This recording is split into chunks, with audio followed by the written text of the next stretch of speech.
bien retenir le nom de papa. C'est papa Pavlovski.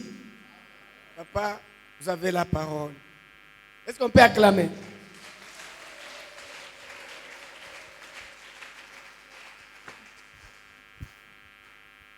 Amen. Pasteur, comment vous vous appelez? Kassongo. Comment moi j'arrive à dire votre nom, vous n'arrivez pas à dire mon nom?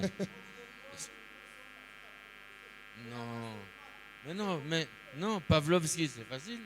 Pavlovski. C'est facile, voilà. Inakuwa mwepesi. Donne-moi ton... Pavlovski, c'est facile. Inakuwa mwepesi.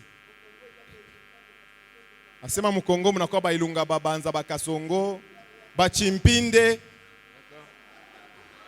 D'accord.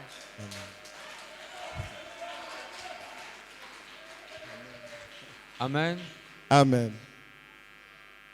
Bon, faut me rendre mon micro là. Il faut m'arranger faut m'arranger un peu le son.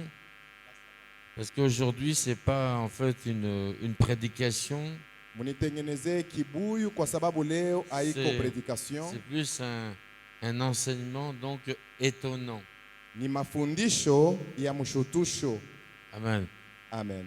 J'aurais souhaité que vous fermiez les yeux et que vous priez pendant quelques temps. Amen. Munaitika leo kuomba kwa wakati moja fulani. Pour disposer votre cœur à écouter ce message. Juu ya kutayarisha roho yako kusikiliza mjumbe ya magharibi ya leo. Fermez les yeux. Funga macho pale huko. Et priez au nom de Jésus. Anza kuomba juu ya mjumbe ya leo. Éternel. Je veux t'entendre prier, lève la voix. Le message, le titre que j'ai donné à ce message aujourd'hui, Shina ya magharibi ya leo ya mjumbe tunakuya nayo. C'est une épouse pour Isaac. Asema muke wa Isaka. Amen. Bibi wa Isaka. Donc je répète. Mina sema tena. Une épouse. Asema muke pour Isaac. Juu ya Isaka.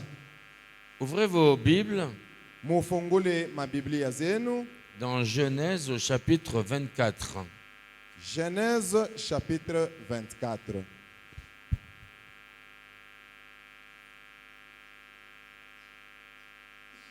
Baba nasema mtamua razi anasikia kivukutu. Atazobele. C'est lui là qui m'a forcé de mettre la veste aujourd'hui là. Ni papa njo alimuforce asema weka paka veste leo. Yewe. Il m'a dit aujourd'hui tu dois te mettre en veste. Asema leo tunapenda tukone paka upige veste. Amen. Amen. Amen. Amen. Donc Genèse chapitre 24. Genèse chapitre 24. Bon, je vais dire donc aujourd'hui des choses peut-être un peu brusques, peut-être un peu blessantes. Tasemezea bintu leo saa zingine bile binaweza kugusa moyo wako. Sachez que je n'ai aucun parti pris. Juu asema shelekee kungambo hata mmoja. Faut pas que quelqu'un se sente donc aujourd'hui spécialement visé. Kama Mukristo hapana kusema leo bali niona tu mie. Amen. Amen. Donc Genèse 24. Genèse chapitre 24. Et normalement, il faudrait qu'on lise tout Genèse 24.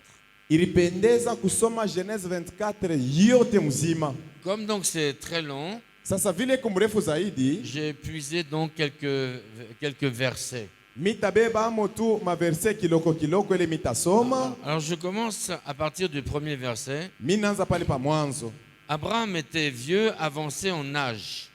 Abraham alikuwa shakuzeka na miaka ilikuwa shakwenda. Et l'Éternel avait béni Abraham en toutes choses. Mungu alimubariki Abraham mu bintu biote. Abraham dit à son serviteur le plus ancien de sa maison. Abraham akaonesha ule mtumishi wa mnyumba yake ule mwenye kukawa zaidi. L'intendant de tous ses biens.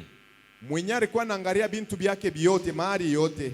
Alors, donc il s'appelle donc ailleurs on le voit, il s'appelle Eliezer. Jina yake ilikuwa Eliezer. Amen. C'était donc son plus vieux donc serviteur juu alikuwa mtumishi wake mnyumba yake, ule alikuwa shakukawa naye zaidi. Écoutez bien, Sikilizeni, il était l'intendant de toutes les richesses d'Abraham. ni yeye alikuwa mkubwa wa kuchunga bintu biote, mali yote ya Abraham. Abraham avait donc une très grande confiance en lui. Abraham alimutilia confiance ya mingi ndani mwake. Alors il lui dit, Sasa akamuonesha, il dit à son serviteur, akamuonesha ule mtumishi wake, mais je te prie ta main sous ma cuisse. asema mina kusi siweke mkono, Et je te ferai jurer par l'Éternel, asema weka mkono pa kwisi yangu, pa mkulu yangu, natenda kukulapisha mbele ya wamilele, le Dieu du ciel et le Dieu de la terre, Mungu wa mbingu na dunia, de ne pas prendre pour mon fils une femme parmi les filles des Cananéens au milieu desquels j'habite. usikapime kubeba juu ya mtoto yangu mwanamke wa Kanana katikati ya bantu bale tukunaishi nabo, Mais d'aller dans ma patrie pour prendre une femme pour donc mon fils Isaac. lakini wende mu inchi yangu mule milizariwa, ukabebe bibi njuu ya mtoto yangu Isaac. Amen. Amen. Abraham voulait une femme de qualité pour son fils. alipenda mwanamke wa makalite mizuri juu ya mtoto yake. Amen. Amen. Genèse 24. Genèse chapitre 24. S'il vous plaît, augmentez un peu moi le micro. Augmentez-moi le micro. Donc je disais que Genèse 24 Genèse chapitre 24 est rempli de révélations. asema inajazwa na ufunuo. Dans ce passage, Mwi tunatoka kusoma, Abraham représente Dieu le Père. Abraham anaonesha picha ya Mungu Baba. Et Isaac représente Dieu le Fils, c'est-à-dire Jésus. Isaac anaenda kuonesha picha ya Mungu Mwana kama Yesu. Eliezer Ule Eliezer représente le Saint-Esprit. anaonesha picha ya Roho Mtakatifu.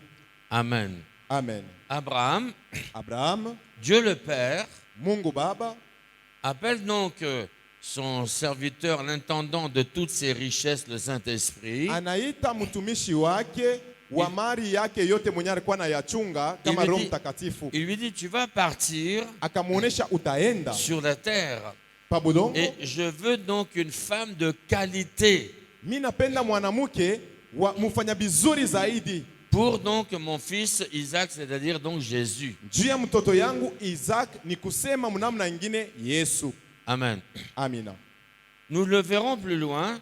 Tutabaona mbali que la femme de qualité, asema mke ule wa makalite, que donc Eliezer est parti chercher pour donc Isaac, le fils d'Abraham. Ule Eliezer alienda kutafutia Isaac mtoto wa Abraham, s'appelle Rebecca. Anaitwa kwa jina ya Rebecca. Et Rebecca, amen, représente inaonesha l'épouse, bibi. Amen. Amen. Nous-mêmes. Sisi wenyewe. Amen. Amen. Rebecca donc représente nous-mêmes, c'est nous donc l'épouse. Rebecca inaonesha ni picha yetu shie njo babibi. Alors Dieu veut pour son fils Jésus une épouse de qualité. Mungu anapenda juu ya mtoto yake Yesu bibi wa qualité mzuri. Amen. Amen. Quand j'ai compris donc j'ai compris ce passage, c'est-à-dire j'ai reçu la révélation, j'ai commencé à frémir. Wakati nilipata ufunuo ya hii maandiko nikaanza kutetemeka. Amen. Amen. Alors, au verset 5, sasa mule mu verset 5, Eliezer, donc le Saint-Esprit, ule Roho Mtakatifu, le serviteur lui répondit, mutumishi akajibu, peut-être la femme ne voudra-t-elle pas me suivre dans ce pays? Saa zingine ule muke atapenda kunifuata mui inchi. Devrais-je mener ton fils dans le pays où tu es sorti? Inapendeza nibebe mtoto yako nimupeleke muinchi mule we ulitoka? Abraham lui dit, garde-toi d'y mener donc mon fils. Abraham akamujibu asema, ujichunge mukubeba mtoto yangu kwenda naye. Amen. Amen. Plus Plus loin, au verset 8, il lui dit, mbali ukende mu verse 8 anamuonesha si la femme ne veut pas te suivre, kama ule bibi utachakulia mtoto yangu ashipende kukufuata, tu seras dégagé de ce serment que je te fais faire. utaacha ibi bintu byote bile mimi nakuonesha wende ukaseme, Seulement tu ne mèneras pas mon fils. lakini mtoto yangu hautaenda naye. Amen. Amen. Le Saint-Esprit, Roho Mtakatifu, amen. amen, Écoutez-moi bien. munisikilize mzuri, Ne force aucune personne de devenir l'épouse de Jésus. Roho Mtakatifu aiforsake muntu hata mmoja akuye bibi wa Yesu. Amen. Amen. Le jour où je me suis donc converti, Siku ile baba aliamini, j'ai accepté de donner ma vie donc à Jésus. akaitika kutoa maisha yake kwa Yesu. Et donc il n'y a pas eu donc, je peux dire, de la force. Asema akukukuye nguvu. Amen. Amen. Mais c'est Eliezer, Lakini ni Eliezer, le Saint-Esprit, ule Roho Mtakatifu, amen, amen, qui m'a convaincu. jo alienda kumhakikishia. Amen. Amen. Il ne force personne à venir à Jésus. Nguvu ile hakuna hata mtu mmoja aliikatala kule kwa Yesu. Mais donc, il parle, Akasema, il convainc bien sûr par son esprit anaenda kuhakikishia muntu kupitia Roho à ceux donc qui veulent donc devenir l'épouse. kwa bale bote banapenda kuya kama muke kama bibi wa Yesu. Amen. Amen. Ce que Eliezer a fait, Ile ule Eliezer alifanya c'est exactement ce que le Saint-Esprit a fait donc sur la terre à partir du jour de la Pentecôte. ni ile kweli kweli Roho Mtakatifu ilifanya hapa chini ya budongo siku ya Pentekosta. Amen. Amen. Alors, Sasa Eliezer Eliezer est parti. akaenda. Au verset 10, Mu verset yake 10 il est mentionné que le serviteur prit 10 chameaux parmi les chameaux de son Seigneur. inaandikiwa sema alienda kubeba bashamo 10 katikati ya bale ba maître wake. Et il partit ayant à sa disposition tous les biens de son Seigneur. Il se leva et s'en alla en Mésopotamie à la ville de Nachor. Anatoka anaenda na maandiko yanashuhudia alibeba mali ya mingi ya Abraham akaenda nayo kule ku Mesopotami. Amen. Les 10 chameaux Ile 10 chameaux représentent les 10 commandements de l'Éternel. inaonesha 10 commandements ya Mungu. Amen. Amen. Lorsque Eliezer est parti, Wakati Eliezer alienda, écoutez bien, sikilizeni mzuri kanisa. il n'est pas mentionné qu'il a pris donc une partie des richesses donc d'Abraham, Ayandikiwe yasema alibeba tu sehemu kidogo katikati ya mali ya Abraham. il a pris donc toutes les richesses qui appartenaient donc à Abraham. Maandiko yanashuhudia alibeba mali yote ile namwelekea Abraham. Et donc, lorsqu'il partait, sur le dos des chameaux, Kwa kweli wakati alikuwa anaenda pa mkongo ya bale banyama kama shamo, il y avait de l'or, palikuya dhahabu, de l'argent, kulikuya fedha, des pierres précieuses, kulikuya majiwe ya bei, des parfums, kulikuya manukato, des vêtements de qualité, kulikuya mango ya bei donc, zaidi, une grande richesse. utajiri munene. Et ces donc richesses Na ile utajiri ont été donc préparées pour donc celle qui deviendrait donc l'épouse donc de Isaac. ile utajiri yote huyu Eliezer alikuwa anaenda nayo ni ile ilitayarishiwa juu ya muke ule batenda kuchakulia Isaac. Lorsque Jésus est reparti au ciel Wakati Yesu alirudia kumbingu, et que le Saint-Esprit est descendu Roho Mtakatifu ikashuka le jour de la Pentecôte siku ya Pentekosta pour chercher donc une épouse de qualité pour son fils, juu ya kutafuta muke wa kalite juu ya mtoto yake. le Saint-Esprit est descendu ici sur la terre avec toutes les richesses du royaume. Roho Mtakatifu ikashuka papa dunia na utajiri yote ya ufalme wa mbingu. Il est descendu Amen. donc avec de l'or et de l'argent et Ikashuka. donc des biens précieux. ilishuka na fedha na dhahabu na majiwe yote ya bei. Il est descendu donc avec les 10 chameaux spirituels. Ikashuka na bale badishamo bamukiro. Et sur le dos des chameaux, il y avait de l'or, il y Na avait de kule l'argent. kumkongo kulikuya fedha, dhahabu. Il y avait aussi les dons spirituels. Kulikuya na mazawadi ya roho. Il y avait donc la guérison. Kulikuya uponyaji. Toute la richesse Ile utajiri yote du royaume, ya ufalme wa il est mbingu, venu avec alikuya nayo pour que nous puissions donc en avoir donc le posséder. juu tupashe kuyapata sisi yote. Amen. Amen. Pourquoi l'église aujourd'hui est si pauvre? Juu ya nini kanisa ya leo inakuya masikini zaidi? Amen. Amen. Pourquoi Juu ya nini? l'épouse du Christ aujourd'hui est donc si délabrée? Bibi wa Yesu anaachiliwa tu hivi, anakuya wa chini chini. Dieu donc n'est pas avare. Lorsque le Saint-Esprit est venu du ciel, il est venu donc avec toutes ses richesses. Mungu alijua wakati alituma Roho Mtakatifu ilikuya na utajiri yote ya kutoka kule kumbingu.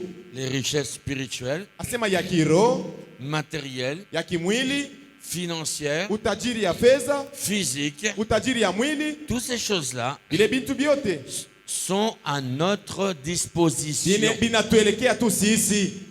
Amen. Ils disent même pas amen, ils sont fâchés. Amen. Amen. Amen. Alors il est temps d'arrêter de se plaindre vis-à-vis donc de l'Éternel. Sasa ni wakati ya kuacha kwanza kunungunika. Parce que quand le Saint-Esprit aussi est descendu, Kwa sababu mazawadi ya Roho Mtakatifu nayo pia ilishuka. il est venu donc avec la parole de Dieu. Ilikuya na neno la Mungu. Et il est mentionné dans la parole de Dieu. Inaandikiwa ndani ya maandiko. Nulle part il est mentionné que nous sommes pauvres. Hakuna tafazi mmoja banaandika sema tuko bamasikini. Est-ce que vous pouvez me montrer donc un verset où donc quelqu'un a écrit donc que l'épouse du Christ doit être pauvre? Munioneshe mu maandiko mu Biblia kule banaandika sema mke wa Yesu Kristo anapaswa kuya masikini ni wapi? Mais bien au contraire, il est mentionné que donc il est mentionné que Dieu pourvoit à tous nos besoins selon les richesses qu'il a en Jésus-Christ. J'aime donc Psaume 23. Mimi napendaka sana kitabu ya Psalm 23. L'Éternel est mon berger. Asema wa milele anakuya. Je ne manquerai de rien. Sitapungukiwa na kintu. Amen. Amen. Les conséquences, l'avantage d'avoir donc l'Éternel comme berger, on ne manque de rien. Matokeo ya kuya na Yesu kama berger hawezi kukosewa na kintu. Il me conduit dans des verts pâturages. Ananipeleka kule kunakuya majani mabichi. Cela veut dire dans l'abondance, Ile nasema ndani ya utele. dans la surabondance. Asema ndani ya utele tena. Amen. Amen. Il est mentionné Inaandikiwa que si quelqu'un asema kama mtu a donc le Saint-Esprit comme conducteur, anakuya na Roho Mtakatifu kama kiongozi, il ne manque de rien. hawezi kukosewa na kitu. Pika mikono katika jina la Yesu. Amen. Amen. Mais j'ai transformé ce passage des Écritures. Mirienda kuvuruka kiloko hii maandiko banasema hapa. Parce qu'il y en a beaucoup qui n'ont pas comme guide le Saint-Esprit. Kwa sababu kuko bantu bamingi abana na kiongozi Mais Roho Mtakatifu. comme Paul le dit dans les Écritures, Kama Paulo vile anayasema ndani ya maandiko, il y en a leur Dieu, c'est leur ventre. asema kuko bengine mkutumikia Mungu ni ntumbo yabo tu. Leur convoitise. Tamaa. Alors, Sasa j'ai transformé le psaume 24. mimi nenda sasa kuvuruka kiloko ile Psalm 24. Voici ce que ça donne. Tazameni ile inatosha. Mon ventre est mon berger. Tumbo yangu njo berger wangu. Il me conduit dans des déserts arides. Inanipeleka ndani ya jangwa yenye kukauka. Il me dirige près des eaux donc qui sont desséchées. Inanipeleka mule mwile mamaji na kwa yenye kukauka. Amen. Amen. Oh, Mon âme est nerveuse. Mon âme est nerveuse. Asema nafsi yangu inakuya makari. Voilà les conséquences. Tazameni sasa matokeo mubaya. Quand une personne Kama mtu ne veut pas marcher apende kutembea avec Dieu, pamoja na Mungu, c'est de la folie de venir donc à Jésus-Christ, mais donc sans marcher selon donc ses commandements. asema iko ya ole sana. Unakuya kwa Yesu me unakatala kutembea kufatana na maagizo yake. Amen. Amen. Est-ce que ça va? Iko mzuri? Amen. Amen.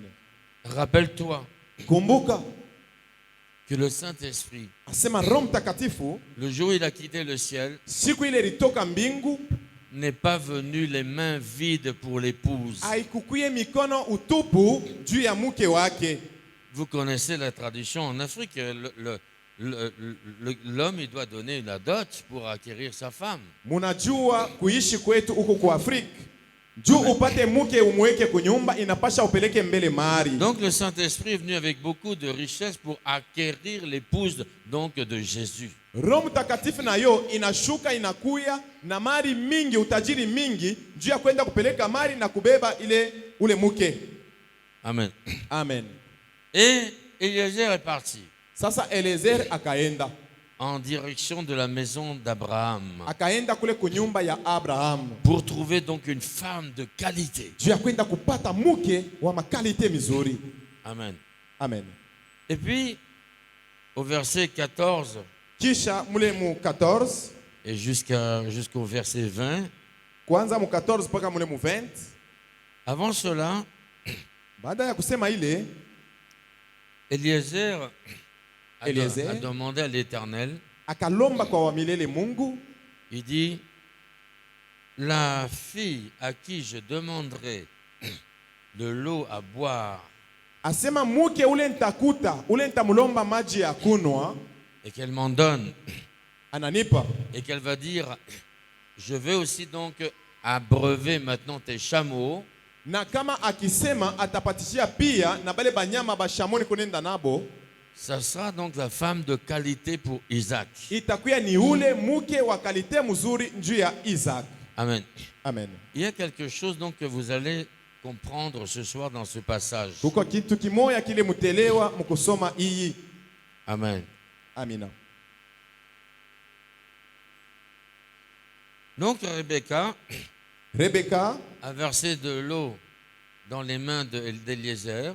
akamwanga maji ndani ya mikono ya Eliezer, Elle l'a abreuvé akamunisha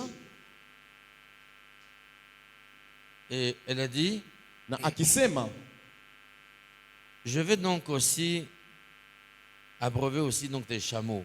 tenda kukata kiu hata kya banyama bashamo bale uko nabo. Un chameau, Shamo, d'après ce qu'on a entendu, kufatana na ile tulisikiliza, boit en moyenne donc 30 litres d'eau. shamo moya eko na kunwa mu moyenne 30 litres ya maji. 30. Il ne boit pas souvent, mais quand il boit, il se remplit. Ashikunwake maji zaidi, lakini kama anashikia kiu anakunwa sana. C'était un travail assez donc épuisant. Ilikuwa ni kazi ya kuchokesha Pour donc une jeune fille comme Rebecca. juu ya mwanamke kama Rebeka. Amen. Amen. Mais elle a pris donc certainement le seau qu'elle avait. Akabeba mbeketi ile alikuwa nayo.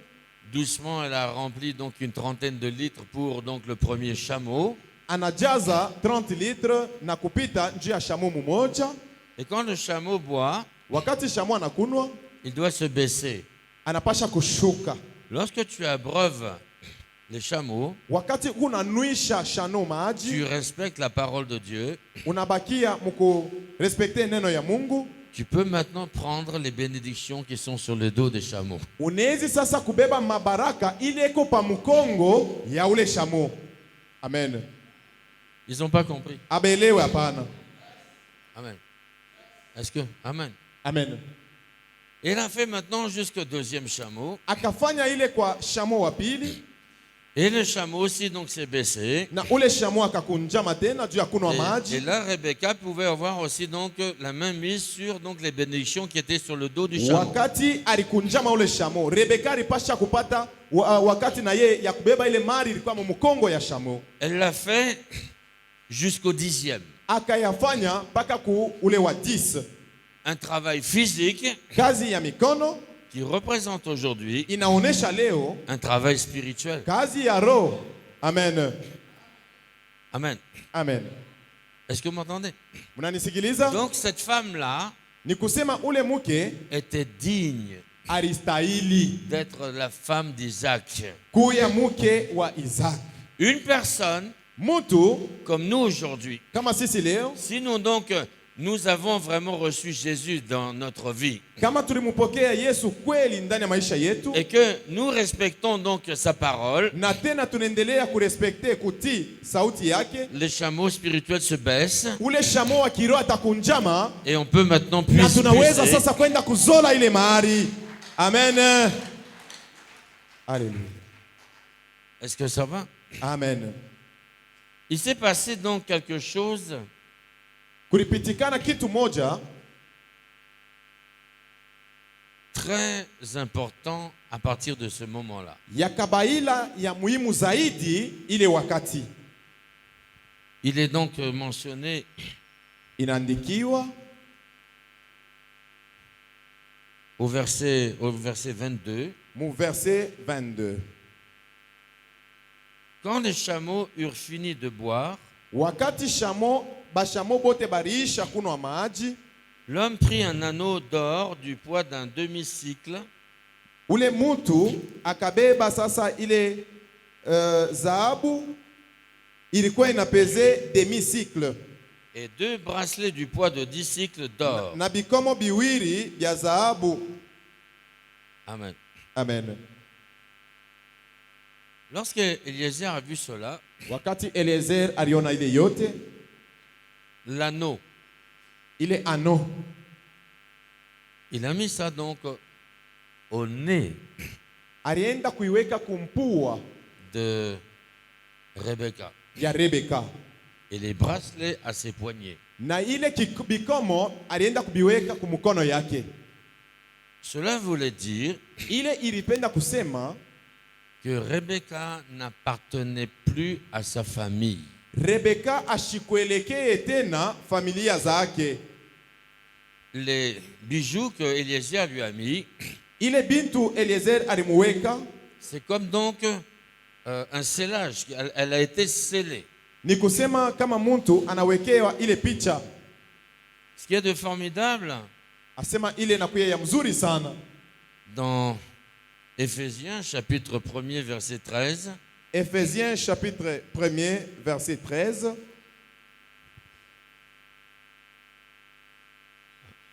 Tu as trouvé? Oui, je suis prêt. D'accord. Je peux Vas-y. lire. Je fais donc la lecture.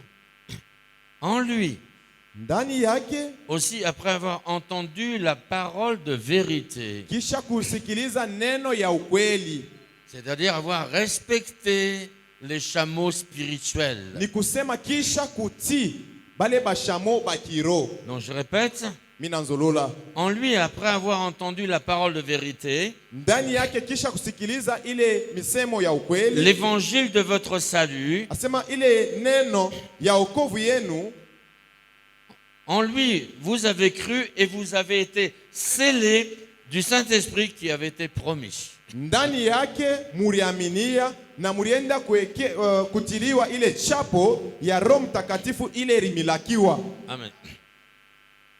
Ce que Eliezer a fait donc avec Rebecca, Ni ile Eliezer alifanya na Rebeka, c'est vraiment un symbole puissant ilikuwa ya nguvu zaidi. que j'ai découvert dans Éphésiens. Ile minavumbula kule ku Efesien. Lorsque donc on a accepté Jésus, Wakati tunamwitika tunamkubali Yesu, on est scellé.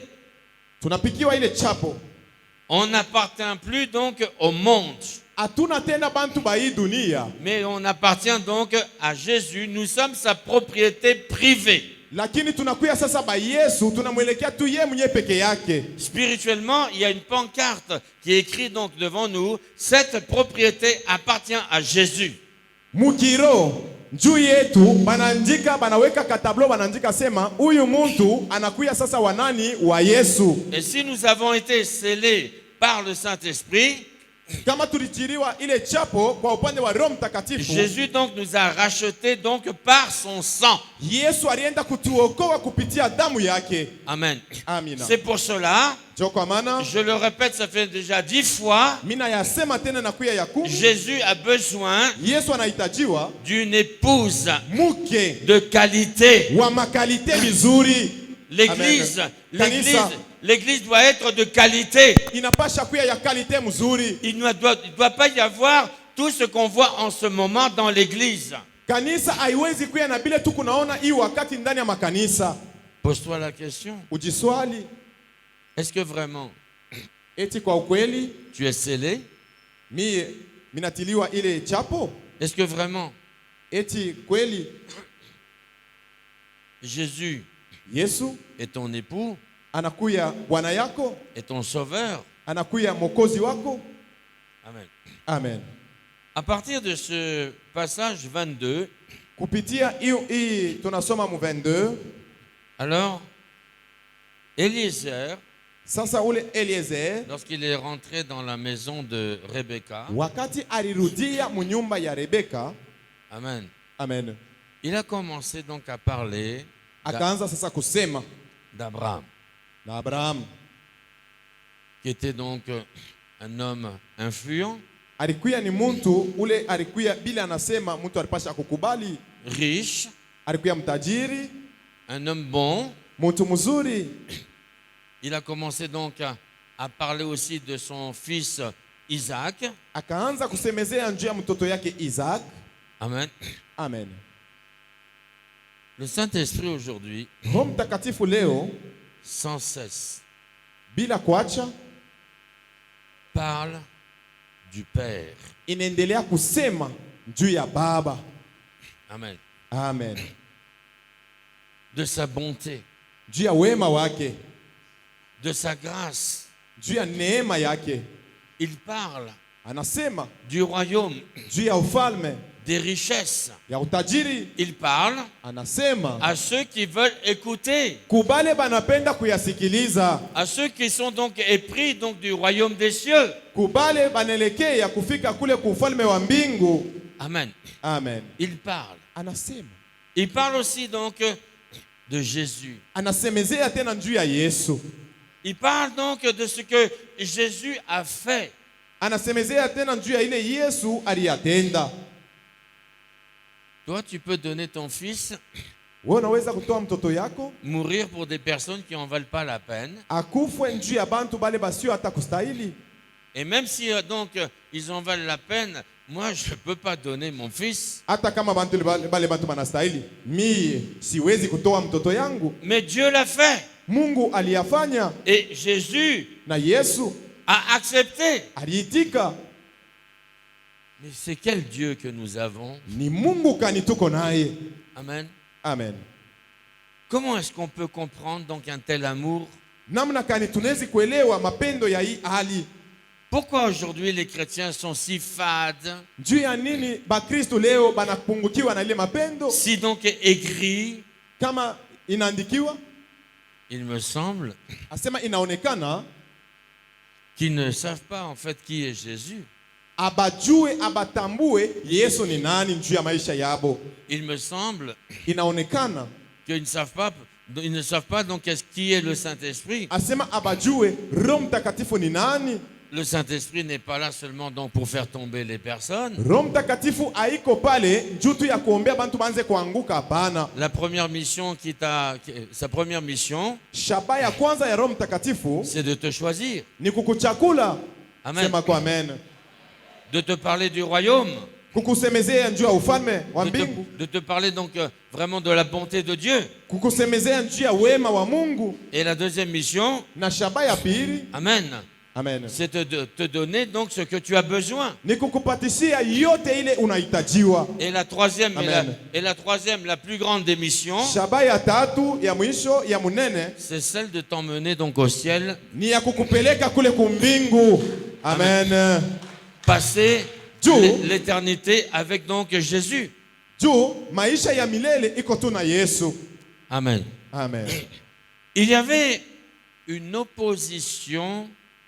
de la part des parents de Rebecca afin qu'elle parte. Parce que chaque jour, kwa sababu kila siku la famille de Rebecca familia ya Rebeka empêchait Eliezer de partir. ilikuwa inamzuiza Eliezer kwenda. Il cherchait toujours donc à repousser le départ. Balikuwa banasukuma paka dati ya ye kwenda yanze kwenda mbali. Cela représente Ile inaonesha le diable. shetani. Amen. Amen. Qui fait tout son possible pour te retarder. Eko nafanya yote juu ya kwanza kukuzuiza ushendelee. Amen.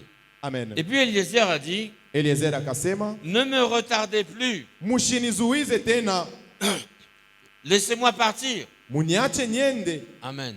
Amen. Et puis, Kisha la famille de Rebecca, familia ya Rebeka au verset donc 57 et 58, mu verset 57-58 alors ils répondirent, bakajibu, appelons la jeune fille et consultons-la. tuite mtoto mwanamke na tumuulize. Ils appelèrent donc Rebecca Bakamuita Rebeka, et lui dirent, bakamuonesha, veux-tu aller avec cet homme? unapenda kwenda na huyu mutu? Elle répondit, Akajibu, j'irai. taenda. Amen. Amen. Rebecca Rebeka n'a jamais vu Isaac. alikuya shiamonaka Isaac. Amen. Elle ne savait pas s'il était gros, s'il était petit. Ashijue kama alikuya munene kama alikuya mkonde. Amen.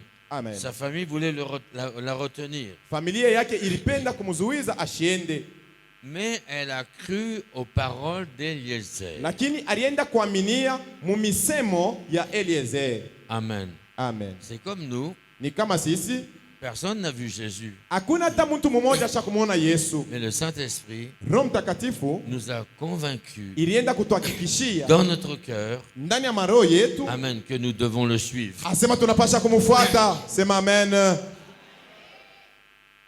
Amen. Amen. Et puis, Kisha Eliezer, Eliezer, Rebecca, Rebeka, les chameaux bashamo sont partis. bakatoka banaanza kwenda Direction le camp d'Abraham. juu ya kwenda mukambi ya Abraham. Ah, il y a encore quelque chose qui Kutena m'a qui m'a donc vraiment émerveillé dans Genèse 24. kitu kimoja kilinifurahisha tena zaidi mu Genèse 24. Amen. Amen.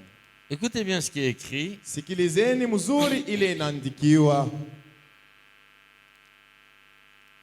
Versets 62 et 63. 62 na 63. Cependant, Isaac était revenu du puits de Lachaïroï, Jo pale Isaac alianza kutoka kukisima kya Lashairoi, et il habitait dans le pays du Midi. alikuwa naishi kule kumashariki. Un soir, Magharibi mumoja, qu'Isaac était sorti pour méditer dans les champs. Isaac alitoka juu ya kwanza kufikiri mule mshamba. Amen. Amen. J'attire votre attention. Mimi naanza kukokota sasa. Il n'était pas chez lui. Il n'était pas chez lui. Ashikukuye kwake, Il n'était pas dans le camp. ashikukuye mule mukambi, Mais il est sorti du camp, alitoka nje de la maison de son père. ya nyumba ya bazazi Il yake, est parti plus loin alienda mbali pour donc méditer. juu ya kwanza tukufikiri. Amen. Amen. Il médita dans les champs. Alikuya mule mshamba, Il leva les yeux. akalamusha macho, Il regarda. anaangalia. Et voici des chameaux arrivaient. Tazameni sasa ile mashamo bale banyama bwaba banafika. C'était sa femme qui arrivait. Ilikuya ni mke wake eko na kuya. Amen. Amen. C'est l'enlèvement. Asema ile ni kunyanyuliwa. Amen. Amen. Il est mentionné Inaandikiwa 1 Thessaloniciens 4:14. 1 Thessaloniciens 4:14. 4:17. 4:17. 4:17. 1 Thessaloniciens chapitre 4 verset 17. Amen. Amen. Bon, je vais lire déjà le 16. Car le Seigneur lui-même a un signal donné 16 inasema hivi, kwa sababu Mungu yeye mwenyewe kwa sinyali moya itapewa à la voix d'un archange kwa ile sauti ya ule malaika mkubwa et au son de la trompette, na kwa kupika ile tarupenta descendra du ciel atatoka kumbingu et les morts en Christ ressusciteront premièrement. na bale benye kufa ndani ya Yesu batafufuka mbele, Ensuite, nous les vivants na kisha shiba zima qui serons restés, bale tutabakia nous serons tous ensemble enlevés avec eux sur des nuées tutakuya sisi wote benye kunyanyuliwa pamoja nabo mule mu mawingo à la rencontre du Seigneur dans les airs. kwa kwenda kukutana na Bwana mule mu mpepo mu ewa. Pas dans le royaume, Kusemezea njoo ya ufalme mais Jésus ya Yesu vient à la rencontre de son épouse. inakuya ni kwa kukutana na mke wake. Amen. Amen. Et ainsi nous serons toujours avec le Seigneur. Sasa pale tutakuya paka na Bwana. Amen. Ça donne l'aspect Ile inaonesha qu'Isaac picha ya Isaac est sorti de son royaume alitoka mule mu ufalme wake à la rencontre de son épouse. kwenda kukutana na mke wake. Pepe yako mbele. Haleluya. Amen. Le Saint-Esprit Roho Mtakatifu connaît le chemin du royaume. inajua bien njia ya ufalme wa mbingu. Il connaît aussi Anajua pia le chemin njia de ta réussite. ya kuweza kwako kwa maisha. Amen. Amen. Amen. Aujourd'hui, Leo nous sommes conduits par le Saint-Esprit. ni Roho Mtakatifu tu njoo kunatuongoza. Amen. Amen. Nous ne sommes pas conduits comme dans l'ancienne alliance Atongoziwe kama mu agano za kale par des prophètes. kule kuba nabii. Amen. Amen. Ça, c'était l'ancienne alliance. Ile ilikuwa ni ya kupita ya zamani. Aujourd'hui, Leo. amen, Amen. nous avons l'Esprit de Dieu. Tunakuya na roho ya Mungu. Si tu et moi maintenant nous voulons donc prier et communier donc avec le Seigneur, Kama tunapenda kuomba kuingia ndani ya ushirika na Mungu, petit à petit, pole pole tu vas donc comprendre le langage de Dieu. utenda kuelewa kusema kwa Mungu. Amen. Amen. Est-ce que tu me comprends? Amen. Je ne dis pas, prophète David, ne dis pas ça pour toi. Profeta David sisemezee njuu yako. Il ne faut pas te sentir gêné. Amen. Sijue utajisantira sema unakuwa jene kiloko. Il est dangereux Inakuya ya nguvu d'être conduit par des paroles donc extérieures. kongoziwa na misemo ya nje. La Bible nous dit Maandiko yanashuhudia que ceux qui sont fils de Dieu bale banakuya batoto ya Mungu sont conduits par l'Esprit de Dieu. banongozewa na roho ya Mungu. Même dans l'ancienne alliance, Hata ndani ya agano za kale Dieu conduisait donc son peuple avec une colonne. Mungu alikuwa anaenda kuongoza batoto yake na moto. La nuit, une colonne de feu, la journée, une colonne de nuée. Busiku asema na moto, hata mujune ile ya mawingo. Dans Exode, Mu Exode chapitre 13, 21, 13:21 il est mentionné inaandikiwa que l'Éternel était dans la colonne. asema Mungu alikuwa mule mwile koloni Donc, mwile moto. ce n'est pas Moïse qui conduisait donc le peuple de l'Éternel, Ana Musa ndio alikuwa anaongoza peke yake taifa ya Mungu. mais c'était Dieu donc lui-même. Lakini ilikuwa ni Mungu peke yake L'Éternel wa milele. s'est réservé le droit de conduire donc son peuple. Alijichungilia ye mwenyewe kwanza kuongoza taifa yake peke Il yake. n'a pas donné cette charge donc à quelqu'un d'autre. Asikupatishie ile muziko kwa mtu mwingine. Aujourd'hui, Leo la colonne de feu, asema ile koloni ya moto elle est donc en nous. inakuya ndani mwetu. Le Amen. Saint-Esprit en nous. Roho Mtakatifu ndani mwetu. Nous devons être conduits par lui-même. Tunapasha kuongozewa na Roho Mtakatifu. Amen. Amen. Mais quand par exemple les Israélites Wakati saa zingine bale batoto wa Israeli n'ont plus voulu donc de Dieu comme roi, abakupende Mungu kama mfalme, il a dit pas de problème. akasema ndio, hakuna shida, Il s'est écarté. anarudia pembeni, Il leur a donné donc un roi selon leur cœur, c'est-à-dire Saül. akabaitikia mfalme kufuatana na mioyo zao, ni kusema Saulo, Et Dieu s'est écarté na Mungu parce que akajitosha mu son juu. peuple ne voulait pas donc de lui. Taifa haikupende Mungu ye peke yake Et abaongoze. c'est là donc l'époque des prophètes sont arrivés. Inakuya sasa ni period ile banabii balifika sasa, Mais c'était risqué. Mais ilikuya kuriske, Parce qu'il y avait des bons prophètes, kulikuya banabii bazuri, il y en avait aussi des mauvais. kulikuya na bale babaya babongo. Amen. Amen.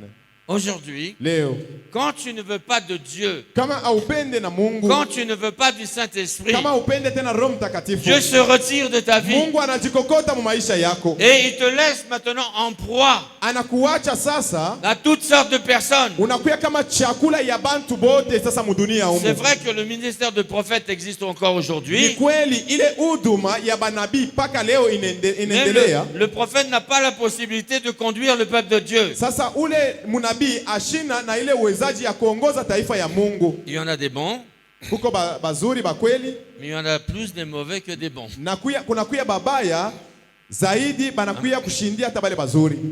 Qui racontent n'importe quoi par moment, Banasemezea bintu tu binabapitia kukichwa saa zingine. qui tirent des informations donc ça et là. Anaweza kubeba mambo pale na pale. Je connais donc leur mode de travail. Papa anajua namna kani banakuwa banatumika. Amen. Amen. Alors, Sasa tant pis pour toi. kazi yako C'est toi qui as cherché. ni wewe ulitafuta. Tu es fâché? Unasirika? Amen.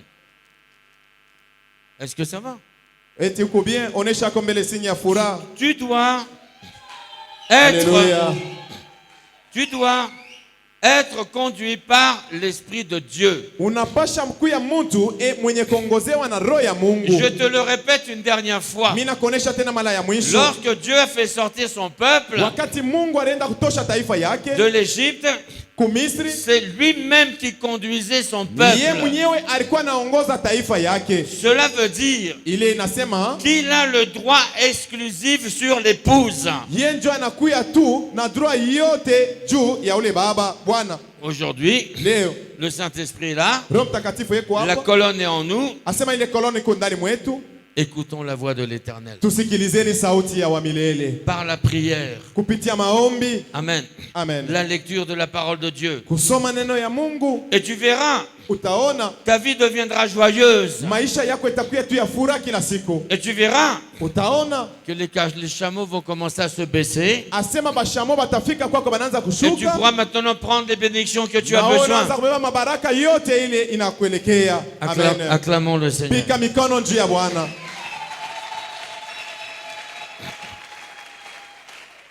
Un dernier point Tamko ya mwisho que j'ai oublié. ile milisahau. Lorsque Eliezer a demandé à Rebecca si elle partirait, elle a dit donc j'irai. Wakati Eliezer alimuuliza Rebeka anasema utaenda, akajibu taenda. Si elle avait écouté ses parents Kama alisikiliza bazazi yake pour dire juu ya kusema bon, Eliezer, Eliezer, tu peux devancer wewe unapasha kumtangulia et par la suite je vais te suivre. kisha mitakufuata. Amen. Amen. Eliezer serait parti Eliezer alipasha kwenda emportant toutes les richesses du royaume. mukubeba mautajiri yote ya ufalme. Amen. Amen. Quand tu refuses Unakatala de marcher juu ya kutembea par la parole, kufuatana na neno, par le Saint-Esprit, kufuatana na Roho Mtakatifu, je plains ta vie. Je te plains. asema mimi nenda kukusi. Amen. Amen. Si j'avais un mot plus fort, j'allais le Kama prononcer. nilikuwa na sauti ya nguvu kushindia hii, nilipasha kuyasema. Amen. Amen. Amen. Le but du Saint-Esprit, Asema juu ya Roho Mtakatifu c'est de te conduire. iko na penda kukuongoza. Amen. Amen. Et quand tu es conduit par lui, Wakati unaongozewa na Roho Mtakatifu tu ne seras pas déçu. hautavunjikwa. Et si nous avons la grâce de ne pas connaître la mort physique, d'être enlevé, Na kama tukupate neema, la nuée qui a donc enveloppé les disciples lorsqu'ils ont été donc enlevés, ile niwere enda kuzunguka bale ba mitume wakati balinyanyuliwa, c'est le symbole du Saint-Esprit. ni hali ya Roho Mtakatifu, picha ya Roho Mtakatifu. Amen. Amen. Il nous emmène Inatupeleka à la rencontre de Jésus. mkwenda kukutana na Yesu Kristo, Et nous serons avec lui donc pour toujours. na tutakuya pamoja naye milele na milele. Amen. Amen. Levez-vous. Mututasimama mukupika mikono, tukuna shimama mkushangilia.